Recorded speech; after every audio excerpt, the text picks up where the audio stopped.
there's a key idea that I'd like to mention here when it comes to social noting and social meditation that I think it is a very important concept.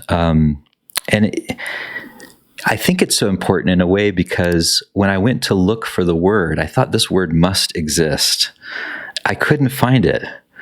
And I thought, geez, okay, well, we got to make up a word here. And that word is interspection. And I know that probably all of you have meditation experience. You've heard the term introspection, right? Introspection is pretty commonly used, not just to describe Buddhist meditation, but to describe, very basic function in Western psychology, perception. The quick definition of introspection is that which is characterized by examination of one's own thoughts and feelings. So it's a turning in and a looking at one is experiencing, essentially. Thoughts and feelings pretty much cover the whole gambit there.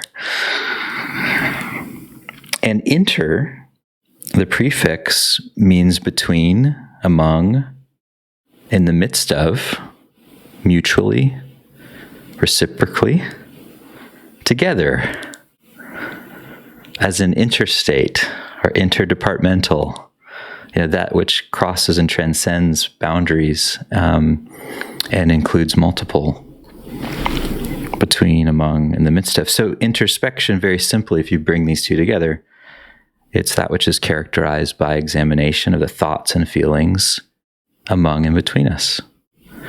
So these practices are very much, especially the social noting techniques, are very much introspective practices. They're designed to help us not just tune into our own thoughts and feelings, but to become aware of and sense the thoughts and feelings of those around us. Both. Why is this even possible? I mean, sometimes I think when we have a very strong individualist framework, as some do, as I used to, it might not even occur to us to think that we could note or sense or experience someone else's thoughts and feelings. But for a very long time in the contemplative traditions, this was just taken for granted. Of course you can do that. Of course, if you get sensitively attuned enough and you pay attention, that you could pick up on what's arising, not just inside you, but outside you. It's actually even spelled out very clearly in one of the earliest Buddhist texts, which teaches mindfulness, called the Satipatthana Sutta, where it says, establish mindfulness inside and outside, both. And this is very interesting.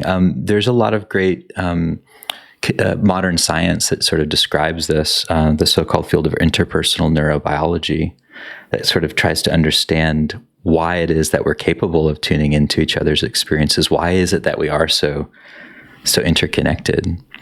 And you hear things like mirror neurons described there and other interesting biological things. And that's all cool. That's not my background. I'm very much a phenomenologist exploring these things from the inside. A scientist can tell me that that's true. And I would say, of course, I know that because I experience it. And so too, I think in this training, in this course, we're very much developing and honing our introspective capability, our ability to experience thoughts and feelings, not just of ourselves, but of those around us. And of course, we only can do that through our own experience. But our own experience is so deeply interwoven with each other's that is possible. So just wanted to mention this idea of introspection as a context for our practice here together.